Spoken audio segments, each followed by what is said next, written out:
Vai dar tudo certo. Então, Como é que está? tá beleza? Quando tiver, me avisa. Quando ele dá um ok ali, viu? Tá ok? Maravilha. Então, pessoal, boa noite a todos e a todas. É com imensa alegria que eu venho a esta casa pela primeira vez. Eu imaginava um centro pequeno, com 10 pessoas, porque eu sabia que era aqui na Barra. Eu não imaginava que teria um público tão satisfatório, né, em termos de uma noite de terça-feira, com uma frequência desse tipo, numa casa espírita no meio da semana, e num bairro como esse, que na verdade chama, né, a boemia, as diversões. Eu faço palestra também no centro espírita chamado Teresa d'Ávila, e lá também tem um público bem significativo. E nesse centro já ouvi histórias do passado, que ele era coordenado por Djalma Rolo, não sei se o nome era esse, eu sei que tinha alguma relação com o Djalma que trabalhava por aqui, não é isso mesmo? E eu tinha a certeza de que minha palestra hoje era 7h30. Imagine, e mesmo 7h30, como era a primeira vez, eu atendo no consultório do Centro Médico Garibaldi, o meu paciente estava sendo atendido por mim e falou: Flávio, acho que eu vi sua palestra 7, não? Eu digo, não, 7h30. No mesmo atendimento com ele, bem com aquela ideia que era 7h30. Ela já chamou a atenção, me falou com tanta antecedência, falou lá atrás, um ato falho, alguma coisa bloqueou e atrapalhei o horário da palestra. Que amanhã eu estou na harmonia, faço palestra amanhã lá, eu sei que é 7 horas, mas aqui eu jurava que era 19h30, tanto que minhas postagens que eu faço nas listas de transmissão, eu falava que a palestra era 7h30. Mas o que temos para hoje é isso. Eu sinto por esse desencontro e vou tentar, nesses minutos que me restam, fazer aquilo que vocês possam sair daqui um pouco melhores do que chegaram. Primeiro, agradeço o convite da casa e verdadeiramente espero voltar outras vezes sabendo de como funciona, sabendo onde eu devo estacionar, aqui do lado, no Bom Preço, e toda a proposta que eu queria tocar as músicas, estando eu, crente que seria 7h30, ia tocar paz, ia tocar também a música que é o mantra da paz, porque o tema de hoje é, como está aqui, construindo a paz. Qual a minha responsabilidade diante disso? Então, de uma forma sintética, que eu vou exercitar hoje, vou conseguir, porque também isso é um exercício de síntese para alguém que é prolixo e que faz vários raciocínios que não tem fim. Para mim hoje vai ser um grande desafio, e como eu também estou aqui aberto aos desafios, eu começo a falar para vocês que, para se construir a paz, e com a sua responsabilidade, quando eu falo a minha, leia-se, vocês, qual seria a nossa responsabilidade nesse construto de uma sociedade pacificada, nessa cultura de paz que deveríamos ter no mundo a partir de algo essencial que nós não fazemos. Para se construir a paz que a gente quer, o Gandhi já dizia, não existe um caminho para a paz é o caminho. Quando a gente fala que a paz é o caminho, eu subentendo que não há como querer paz externa se vocês não têm competência de criar a paz interna. Na música do nosso querido Nando Cordel, ele traz logo no seu primeiro verso o que significaria toda a minha fala de hoje nessa música, e te resumiria tudo que eu poderia dizer. A paz no mundo começa em mim, se eu tenho amor, com certeza sou feliz. Então a paz no mundo começa em mim. Quando a gente exige que haja paz externa, e nós não temos a mínima qualificação de construir essa paz interna, nós estamos pedindo algo que não é possível, que não é execuível. Mas como é que a gente constrói a paz interna? É verdade que nós temos as bem-aventuranças, uma das passagens do grande Sermão da Montanha, que o próprio Mahatma Gandhi disse: se todos os livros sacros do mundo fossem perdidos e se só restasse o Sermão da Montanha, nada estaria perdido, porque a partir do Sermão da Montanha nós construiríamos todo um tratado de ética e de moral civilizatório e que poderia viger por todo o tempo além da eternidade. Porque Jesus, no Evangelho, ele deixou registrado nas bem-aventuranças todo um tratado de ética. E lá tem, dizendo, bem-aventurados os mansos. Quando ele fala bem-aventurados os mansos, na sequência ele fala bem-aventurados os pacificadores. Perceba, para que eu seja pacificador, eu preciso exercitar em mim a mansuetude. Não há como eu pacificar fora o que eu não consigo pacificar dentro. O resumo de tudo que eu pudesse dizer hoje estaria aí. A pacificação interna vai gerar um movimento de pacificação externa. Nós vemos hoje as guerras fratricidas, as guerras santas, que ao longo da história foram muito prevalentes, onde irmãos brigam com irmãos, no intuito de lutar por um Deus que a gente conhece como único, e ao mesmo tempo nós nos degladiamos entre si, porque somos filhos do mesmo Pai, e ao mesmo tempo não compreendemos como é que podemos exigir paz fazendo apenas armistícios, que são aqueles períodos entre guerras, onde nos recolhemos com nossas armas, e os outros também, mas no momento seguinte, uma fagulha, uma centelha de raiva, de revolta, retomamos o movimento de guerreamento, de destruição e de destruição da vida humana. Hoje o que mais vemos é a guerra dos nossos irmãos, que estão travando lá na Ucrânia e na Rússia, por territórios, por desejos de posse, porque na verdade somos seres humanos que ambicionamos a vivência e a nossa permanência no corpo físico a qualquer custo. E a base de destruição que a sociedade odierna vive é justamente fruto da nossa visão materialista da vida. Quando nós entendermos que somos espíritos vivendo a experiência humana, nós não teríamos tantas guerras. É óbvio que o Espiritismo, essa doutrina consoladora, ela nos ensina a concebermos o paradigma do Espírito como o referencial que deveria ser a tônica das nossas escolhas. Mas nós, mesmos espíritas que somos, mergulhados no corpo, não nos concebemos espíritos. Ao mergulharmos no egástrono carnal, que é esse corpo físico, nós temos um apagão, um esquecimento daquilo que somos em essência, centelha divina. E sermos centelha divina significa que nós somos também parte do Criador, criado como Ele nos criou, simples e ignorantes, retornando ao espaço da consciência, que é o grande oceano de bondade, de bem-aventurança, que é o nosso Criador, que é o universo, a consciência suprema, a causa incausada, como queiramos denominar. Então, como é que nós podemos construir uma sociedade de paz? Como é que construímos um caminho para a paz se nós não nos pacificamos?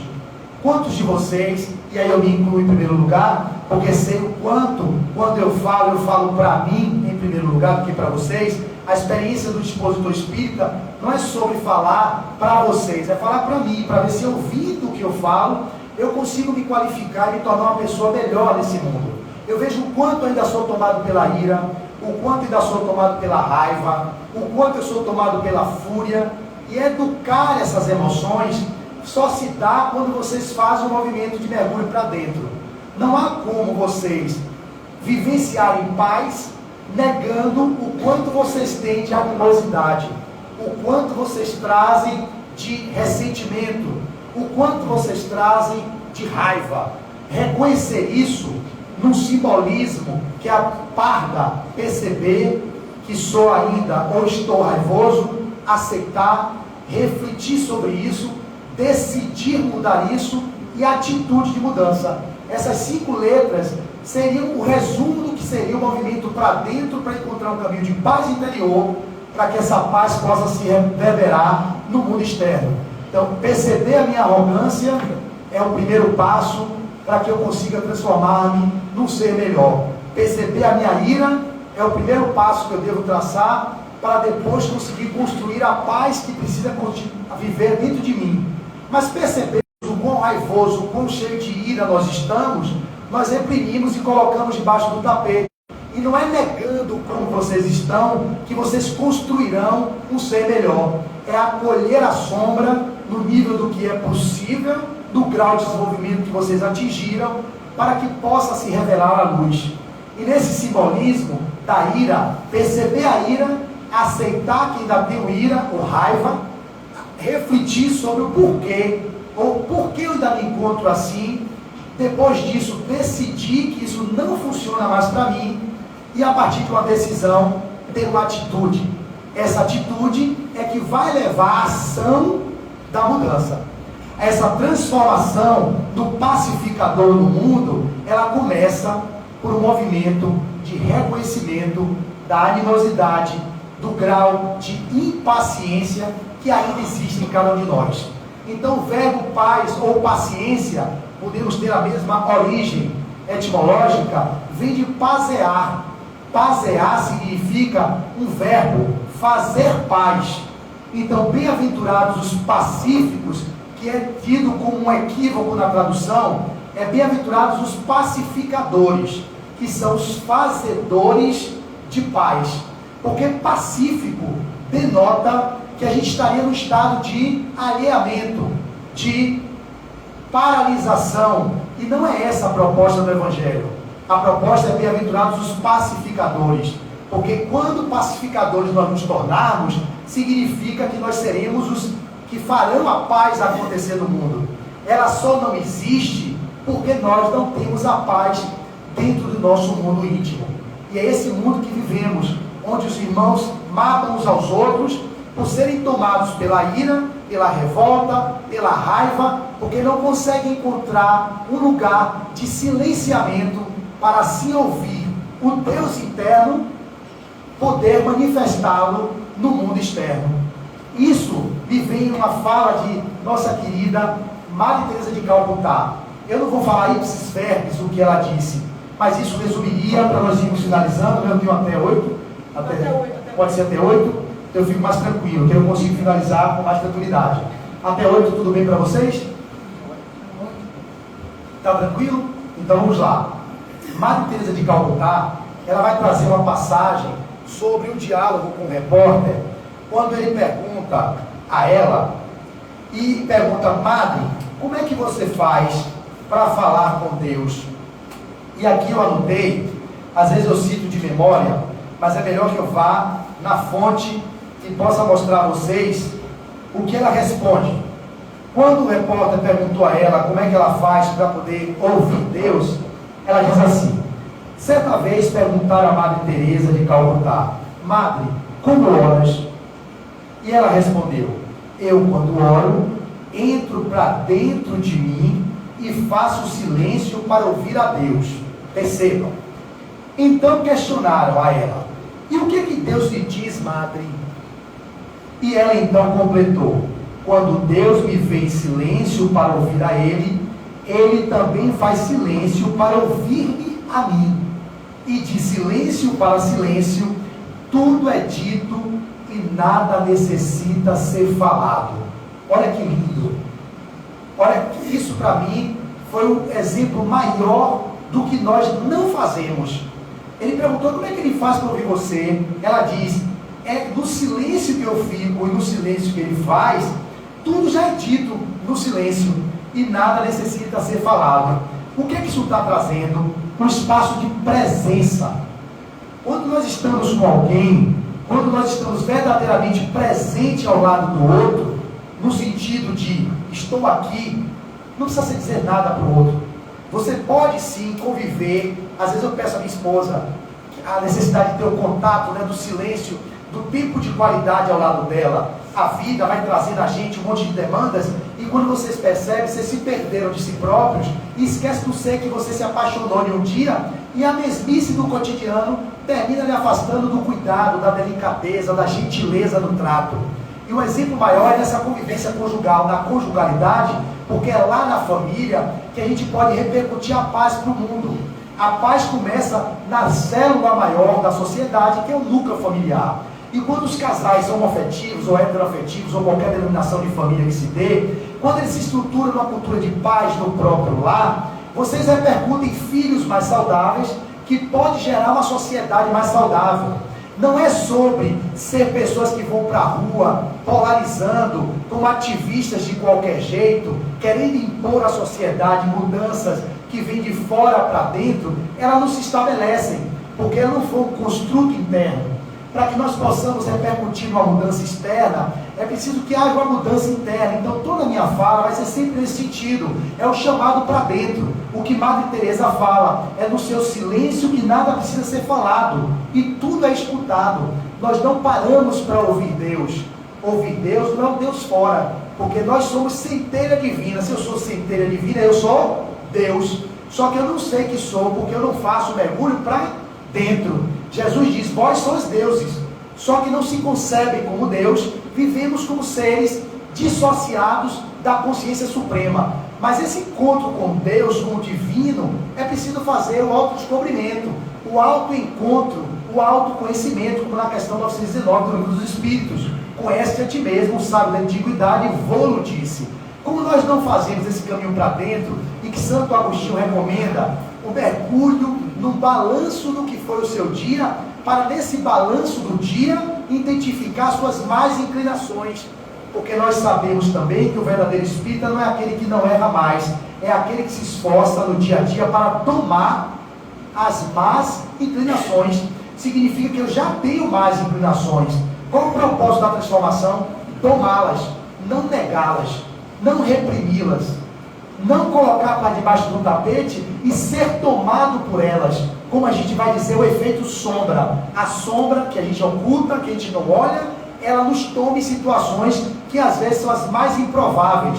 Eu citava o exemplo da esposa, quando eu peço tempo de qualidade, de presença, é apenas estar do lado, por 3 minutos, mas sendo 3 minutos com a qualidade efetiva, ou de silêncio, ou de diálogo, onde um esteja com o outro de fato. Não com o outro, olhando o WhatsApp, olhando o cachorro, vendo que tem uma agenda para fazer, ou com as demandas externas que nos tomam e que a gente percebe uma carência de gente que nos ouça, ou de gente que esteja apenas em silêncio para manter um contato de pacificação entre o encontro de duas pessoas. Então, o construto desse caminho, ele se dá de diversas formas. E nessa mensagem que Emmanuel vai nos trazer, eu agora estou com meio século de existência, eu estou agora com meu óculos, que está me ajudando bastante. Eu fiz tem uma semana, mas não me acostumei ainda, porque eu tenho multifocal, para perto é uma maravilha, mas para longe ele embaça tudo e eu fico meio turvo. Tem uma mensagem de Emmanuel, do livro Fonte Viva, que ele vai trazer uma passagem que vai falar sobre a paz.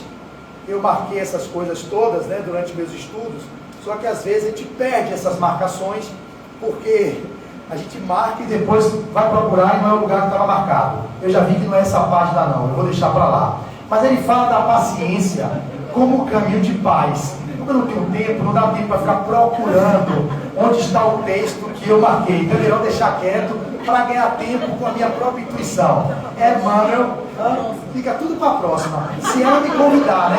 Depois desse atrapalho de hoje, obviamente que eu vou ficar no limbo. Sabe o limbo que existia na igreja católica? Tem o purgatório, o inferno e o limbo. Eu estou no limbo, ó. Deixa ele no limbo por enquanto, para ver se realmente vale a pena chamar esse jovem para um outro movimento de mobilização da Semana dos Jovens, que vai ter semana que vem, né? Que teria, que eu não tive agenda. Mas agora, já com essa recepção hoje de meia hora de atraso, que eu sabia, Júlia, você 7h30, vou olhar minhas anotações, na minha cabeça estava tranquilo, está fazendo 4 minutos, está ótimo.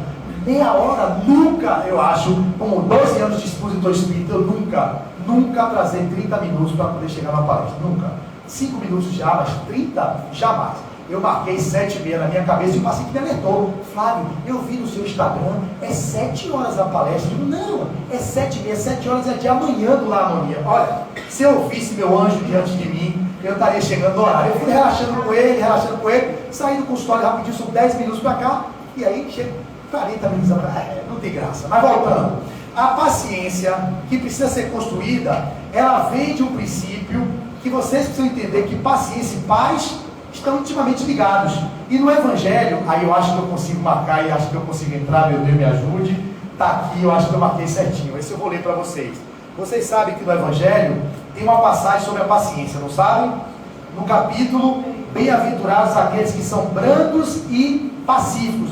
Brandos e pacíficos. Tem que ser brando para ser pacífico. Aí vem um capítulo chamado a paciência. Olha o que vai dizer os Espíritos, que foi escrito em 1864, nós sabemos o momento histórico em que Kardec estava, tinha toda a movimentação de espíritos que participaram da codificação e que muitos deles eram egressos da Igreja Católica, eram bispos, eram padres, eram sacerdotes. Então tem toda uma cultura que na linguagem do século XXI, a gente tinha que adequar a linguagem, não é mudar a codificação, mas é adequar a realidade de hoje que nós estamos vivendo. Porque aqui fica parecendo um Deus punitivo, fica parecendo que tem culpa, mas é o espírito amigo de Rabi vai dizer isso.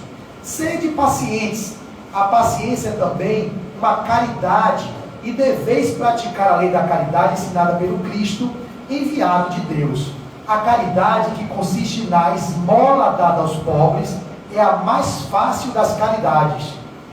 Mas há uma bem mais penosa e consequentemente mais meritória: perdoar aqueles que Deus colocou sobre nosso caminho para serem os instrumentos dos nossos sofrimentos e colocar nossa paciência à prova. Quantos de vocês vivem com relacionamentos tóxicos, abusivos, ou às vezes filhos que não são os que nós esperávamos, ou maridos que não são mais aqueles que funcionam para a gente, ou mulheres também que não funcionam mais, e às vezes nós nos submetemos às relações de menos amor, por não nos perdoarmos daqueles delitos que cometemos, das nossas inabilidades, e o complexo da culpa nos aprisiona em situações que não nos levam para o mais.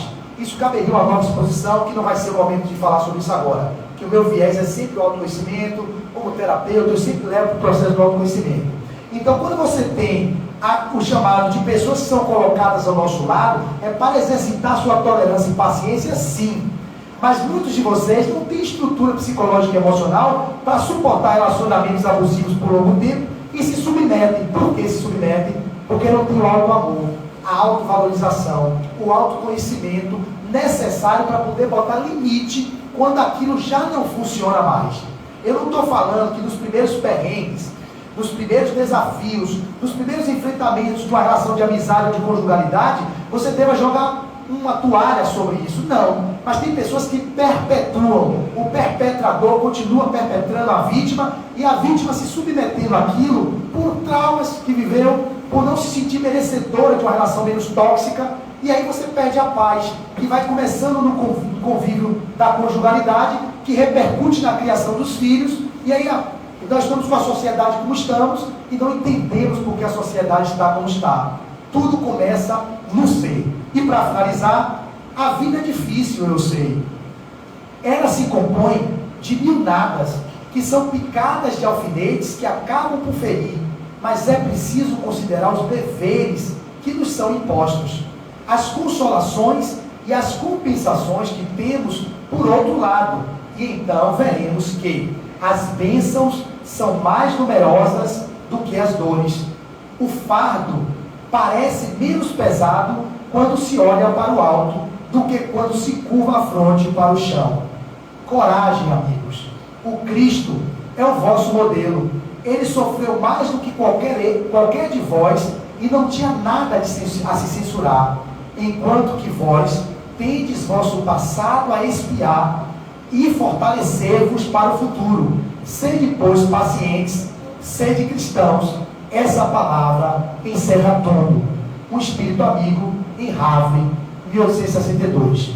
Fiquemos então com a conclusão do texto que eu acabei de ler do Evangelho e a recomendação de que vão as fontes, principalmente o Evangelho e as bem-aventuranças, a partir de uma interpretação pessoal, intransferível, de acordo com o nível de evolução que cada um de vocês tem, vocês possam fazer um entendimento muito mais diferenciado do que eu tenho. E é óbvio que no fundo, quando nós procuramos construir a paz no mundo, nós queremos construir uma paz interior, e a busca da paz interior é fruto de uma felicidade que a gente quer a qualquer custo viver aqui.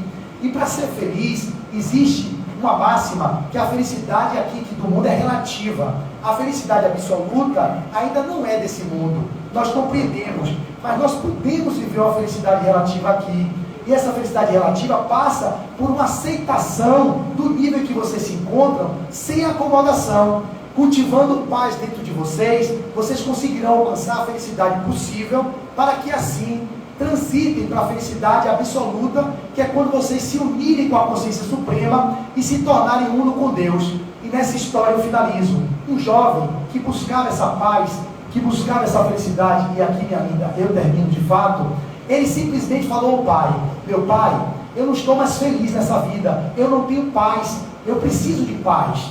E aí, o pai não sabia mais o que fazer, porque deu tudo de bem material, fez tudo por aquele filho, mas esse filho não se sentia suprido, porque o que nós buscamos no mundo é, quem sabe com a carreira bem sucedida e com os dinheiros conquistados, nós possamos gozar de uma paz. Essa é uma paz fugidia, essa é uma paz que não se sustenta, porque não foi construída em bases sólidas. E esse jovem tinha uma paz relativa pela proteção material que o pai deu, só que não deu a ele a felicidade que ele almejava com aquilo que ele tinha. E aí quando ele perguntou ao pai, disse assim: se você não me disser, papai, eu vou tirar minha vida, eu não vou mais conviver, eu não quero mais viver. O pai desesperado disse a ele: filho, me dê uma chance, eu não sei o que lhe dizer, mas eu vou lhe indicar que você visite um sábio que medita no deserto, e nessa conversa com ele vai lhe ensinar o caminho da paz. O filho disse: será a minha última chance que eu dou, senhor, senão eu vou tirar minha vida. O menino botou a mochila, atravessou o deserto, foi até o encontro do sábio. O monge estava meditando, ele era um monge inclusivo, não era uma moça com uma roupa laranja nem branca, era uma roupa multicor. E aí o jovem já se estranhou: que monge é esse que não está vestido nem de laranja nem de branco? Ele é: eu sou um monge multifacetado. Você deseja o que, jovem? Eu quero saber o caminho da paz interior e o caminho da felicidade. Aí o monge disse assim: eu vou lhe dizer, mas daqui a 2 horas você vai fazer uma volta sobre o meu ashrama. O ashrama é o templo de meditação, que medita. Depois de 2 horas você volta. Ele falou: mas você tem uma tarefa. Qual é a tarefa? Você vai levar essa colher com esse óleo, uma colher de chá. Não deixe o óleo cair. E na volta eu lhe digo qual é o caminho da paz interior e o caminho da felicidade. O jovem falou: tarefa fácil. Foi com o óleo, fez 2 horas viajando pelo ashrama, retornou e mostrou: aqui, mestre, fiz a tarefa, está aqui o óleo, me diga o caminho da paz e como é que eu construo essa paz de mim, essa felicidade. O mestre disse assim: você caminhou no meu ashrama? Caminhei, não deixou cair uma gota, beleza, mas vistes as belezas do meu ashrama? Vi os jardins suspensos, vi os vasos da dinastia Ming, vi os tapetes persas, vi o meu lago maravilhoso com os peixes exóticos. Ah, jovem, não vivestes as belezas do mundo e do meu ashrama? Retorna e faz o caminho. O jovem foi, retornou, ficou deslumbrado com tanta beleza que tinha naquele templo de meditação, voltou encantado, disse: mestre, mestre, quantas belezas tem aqui. Ele: ah, jovem, fizeste bem o caminho, mas cadê o óleo na colher? Ele olhou e disse assim: ih, deixei cair. E o velho mestre arremata: o verdadeiro caminho para a paz, o verdadeiro caminho para a felicidade está em viver no mundo, contemplar as belezas do mundo, mas nunca esqueçam do essencial, que é cuidar do espírito imortal que vocês são. Que Jesus ampare a todos e que vocês sejam repletos de paz e sejam os fazedores da paz do mundo, construindo a paz do mundo íntimo de cada um de vocês. Até uma próxima, no horário correto.